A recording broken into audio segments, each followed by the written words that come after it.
So, the horror of this year's 31 Days of Dread has been how I've been pronouncing directors' names or production people in general. For this episode of the 31 Days of Dread, year 7, year 8, year 9, I lost count. But it's the 2024 edition. That's what we're calling it. Jane Schoenbrun. Maybe it's sorbet. Jane over here. She's giving us something special. This is on the level of Saltburn. This is straight up horror. It's something new. It's formatted. It's presented in a way it's everything you complain about. Give me something new. Give me someone new. Give me a new format. Give me a new idea. Just make it new. Make it so that it can even go over my head. And that's exactly where we are. Other than me just butchering people's names. But that's where we are for I Saw the TV Glow. Today's episode of the 31 Days of Dread. So let's get into it. This is important.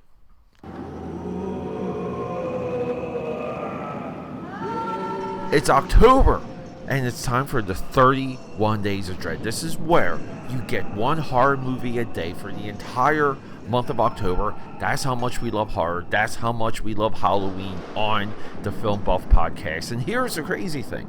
This is the longest running horror event in all of podcasting. So get ready. We're going to rock and roll. We're going to scare our socks off. And yes, we're going to be grabbing some candy. Maybe some cereal. Let's go. And the reason why it's important, my AKAPADers, previously, 2021, we're all going to the World's Fair. That movie was on my list that year. I believe I tried to watch it. I never went back. I may have to go back to some of my 2021 episodes and see exactly where I ended up on that movie. I hate to say it. I think that movie was too much for me. I don't think I was prepared for it. I Saw the TV Glow really got me because of the trailer. The trailer, I don't know, it spoke to me. And I knew I had to see this movie. The idea, again, what I knew going into this movie was just, I liked the idea of somehow a television, being an instrument of horror. Now, this is psychological horror. This is something very different. It's very, I hate to say it, it's like Jacob's Ladder. It's in the mouth of madness. You have to be somewhat tuned in, pun intended, you have to be tuned into the idea before we engage. But I love the comparison of like the Poltergeist, right? Like Caroline Poltergeist. And this would be something else. This movie comes from a generation that was raised on television. The last generation raised on television. The idea of connecting with something so deeply, what you find through it is potentially more horrifying than previously. You can search blogs, reviews, YouTube. This movie has nothing but interpretations. People love discussing this movie. I compare so much of this flick to Saltburn, where it just, look, I don't like open-ended movies. I think they're lazy. But when there's effort put in, when there's actual swings put into the material, it's someone got balls. It's angry. When the material is this good, it's angry. Jane Schoenbrun gives us this entire mythology, this entire world set around a TV show that our characters are obsessed with, and in some way it's affecting them and vice versa. This is a lot of how we feel when we connect with something growing up. I know there's extensive interviews with Jane where she explains more of this movie. I don't want to watch them. I want to watch this movie again. I think this movie's that valuable.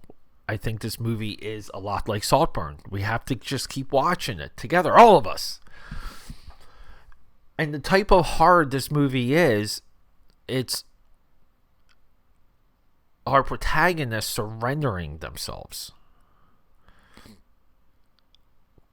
You're somewhat hypnotized. You're somewhat possessed. That's a lot of this movie, where we lose control. Now, we have incredible... I don't even know, like, who the hell did the music for this thing? Who did the music? Alex G. I don't know who that is. Alex G. We got Fred Durst in this movie, too. He plays the kid's father. Justice Smith.